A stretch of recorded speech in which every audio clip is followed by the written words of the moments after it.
Hello नमस्कार दोस्तों, एक बार फिर स्वागत है आपका अपनी यूट्यूब चैनल पर। कैसे हैं आप लोग? आशा करते हैं अच्छे होंगे, स्वस्थ होंगे और एकदम मस्त होंगे।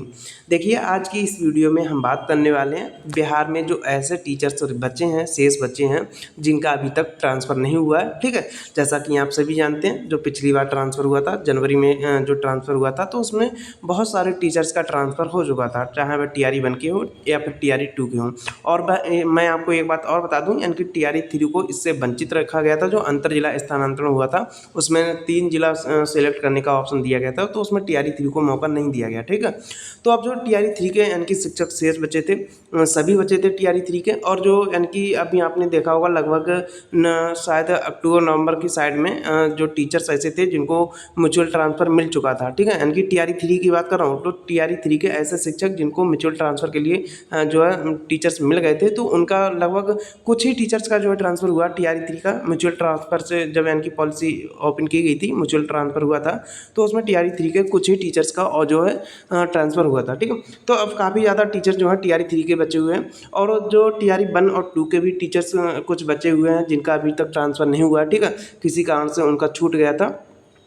और यानी कि पहले से ही ऐसे काफ़ी ज़्यादा जो पोस्टेड टीचर हैं उनका भी ट्रांसफ़र जो है अभी तक नहीं हुआ। तो उन सभी को यानी कि उन सभी का जो ट्रांसफ़र होगा, अब नई नियमावली जो मैंने आपको बताया था कि जो है जून जुलाई में जो बनकर तैयार हो जाएगी, काफ़ी समय मैंने पहले बताया था, लेकिन अब जो है 2-3 दिन में इसकी जो अगर हम बात करें रिपोर्ट शिक्षा विभाग ने बनाकर तैयार कर लिया, और इसकी जो है ऑफिशियल जो घोषणा है उसको कर दिया जाएगा। ठीक है, 2-3 दिन में इसकी ऑफिशियल घोषणा हो जाएगी। ठीक है, अभी मैं आपको बता देता हूँ। यहाँ पर लिखा भी है कि ट्रांसफ़र पोस्टिंग को लेकर विभाग ने नई नियमावली तैयार कर ली है, और 1-2 दिनों में इसकी जो है ऑफिशियली घोषणा हो जाएगी। यानी कि जो नई नियमावली बनी है कि किस प्रकार से जो है ट्रांसफ़र होगा टीचर्स का, उसकी 1-2 दिन में ऑफिशियल घोषणा हो जाएगी। ठीक है, ऑफिशियली आधिकारिक रूप से इसकी घोषणा हो जाएगी। ठीक है, अब हम बात करें इसमें जो है एक बात मैं आपको और बताऊँगा इस वीडियो में, जो ऐसे शिक्षक हैं जिनकी जो है सेंसस 2027 में ड्यूटी लगी है, क्या उनका ट्रांसफ़र होगा या फिर नहीं होगा, उनके उसके बारे में भी आज की इस वीडियो में हम बात करेंगे। ठीक है, तो यहाँ पर लिखा है कि जून के अंतिम हफ्ते तक 4 लाख शिक्षकों का जो है ट्रांसफ़र हो जाएगा। सबसे पहले मैं आपको बता दूं, यानी कि जैसे ही नियमावली जो तैयार होगी इसकी ऑफिशियल घोषणा की जाएगी, उसके बाद आपसे जो है ऑनलाइन आवेदन लिए जाएंगे जितने भी टीचर्स हैं।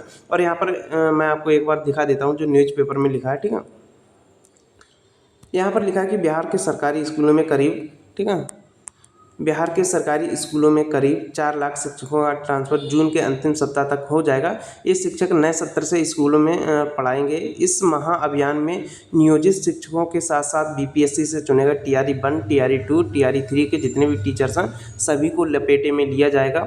उसके बाद लिखा है कि पिछली बार टीआरई 3 के शिक्षकों को मौका नहीं मिला था, लेकिन इस बार भी इस रेस में ये शामिल होने वाले हैं टीआरई 3 के टीचर्स। ठीक है, उसके बाद लिखा है कि शिक्षा विभाग मई के अंतिम सप्ताह तक ट्रांसफ़र की जो है नई नीति पर मोहर लगा देगा। मैंने अभी आपको बताया था मई लास्ट ही चल रहा है, तो हो सकता है यानी कि 2-4 दिन में, 2-3 दिन में आपको कोई पॉजिटिव न्यूज़ मिल जाए जो है ट्रांसफ़र से लेकर। ठीक है, जून के दूसरे सप्ताह से आवेदन की प्रक्रिया शुरू हो जाएगी, यानी कि जून के सेकंड वीक से जो है ऑनलाइन आवेदन लिए जाएंगे। यहाँ पर लिखा है इनमें से करीब 1,30,000 शिक्षकों का तबादला फरवरी तक किया जा चुका है। ठीक है, इनमें से जो है कुछ टीचर्स का तबादला हो चुका है। इनकी जो 5,80,000 शिक्षक हैं टीचर्स हैं, उनमें से 1,30,000 शिक्षकों का तबादला फरवरी तक किया जा चुका है, अभी मैंने आपको बता दिया। और करीब 50,000 शिक्षक ऐसे हैं जिन्होंने ट्रांसफ़र के लिए कोई रुचि नहीं दिखाई, यानी कि 50,000 जो टीचर्स ऐसे हैं जिनको ट्रांसफ़र की कोई ज़रूरत नहीं है। ठीक है, तबादलों का खेल खत्म होते ही विभाग के पास रिक्तियों का सही आंकड़ा आ जाएगा। ठीक है, यानी कि ये बोल रहे हैं जो टीआरई 450 को वैकेंसी जो आएगी टीआरई 450 की, तो जो ट्रांसफ़र हो जाएगा उसके बाद में ही सही आंकड़ा हमारे पास बचेगा, तब हम जो टीआरई 450 की वैकेंसी निकालेंगे, ऐसे यहाँ पर लिखा है। बाकी टीआरई 450 का मामला अलग है, वो हम अलग वीडियो में बात करेंगे। ठीक है, तो यहाँ पर आगे लिखा कि इसके बाद रिक्तियाँ का रोस्टर जारी होगा। जुलाई में करीब 20,000 शिक्षकों की नई भर्ती के लिए वैकेंसी निकाली जाएगी। मैंने आपको भी बताया था कि जो मुख्यमंत्री जी हैं उन्होंने घोषणा की थी कि एक अगले 5 वर्षों में 1 लाख शिक्षकों की जो है बहाली की जाएगी। उसमें से जो है 20-20 हज़ार पद हर साल आएंगे, और इसका विज्ञापन जुलाई में जारी किया जाएगा। ठीक है, तो ये जो यहाँ पर लिखा है। बाकी अगर हम बात करें जो नई ट्रांसफ़र पॉलिसी है उसके बारे में, तो उसके बारे में जैसे ही इसकी ऑफिशियल घोषणा होती है, आधिकारिक घोषणा होती है, तब हम जो है डिटेल से आपसे चर्चा करेंगे। अब हम बात कर लेते हैं कि क्या उन टीचर्स का ट्रांसफ़र होगा या फिर नहीं होगा जिनकी ड्यूटी जनगणना 2027 में लगी है। देखिए, सबसे पहले अगर हम बात करें, अगर जो है यहाँ पर जो ऐसे टीचर्स को छोड़ दिया जाता है जिनकी ड्यूटी जनगणना 2027 में लगी है, तो ये टीचर शांत नहीं रहने वाले, ये ज़रूर कुछ ना कुछ अपनी मांग को उठाएंगे। ठीक है, सरकार से ज़रूर अपनी मांग को उठाएंगे, और सरकार भी ऐसा नहीं करेगी, क्योंकि एक तो हम आपका काम करके दे रहे हैं, ठीक है, और ऊपर से हमको जो है आप ट्रांसफ़र से वंचित करेंगे, तो ये संभव नहीं है, यानी कि ये अच्छा नहीं होगा। ठीक है, तो हो सकता है यहाँ पर जो ऐसे टीचर हैं जिनकी जनगणना 2027 में ड्यूटी लगी है, उनसे आवेदन ले लिया जाए। ठीक है, उनसे आवेदन जो है ऑनलाइन आवेदन ले लिया जाए। ठीक है, ऑनलाइन फार्म जो है भरवा लिया जाए। लेकिन अगर जो ट्रांसफ़र की बात करें, कोई ट्रांसफ़र तो हो सकता है, इनके ट्रांसफ़र पर रोक लगा दी जाए, कब तक, जब तक जो है जनगणना समाप्त नहीं हो जाती है। और ये जो है ट्रांसफ़र की अगर हम बात करें, ये रोक जो है 31 मार्च 2000, हालांकि जो जनगणना है, जनगणना 2027 है, ये 31 मार्च 2027 तक चलेगी। तो ये जो है, अगर देखिए, मैं आपको बता देता हूँ, एक तो बात क्लियर है कि जिनकी भी जनगणना 2027 में ड्यूटी लगी है, उनका 31 मार्च 2027 तक कोई ट्रांसफ़र नहीं होने वाला। ठीक है, अगर ट्रांसफ़र हो भी गया तो हो सकता है वे अपने स्कूल में योगदान देके वापस अपने जो है जनगणना वाले कार्यों को कंप्लीट करें यहाँ पे। ठीक है, तो देखिए, हालांकि क्या होता है, अभी तो इसके बारे में कोई क्लियर डिटेल्स नहीं है।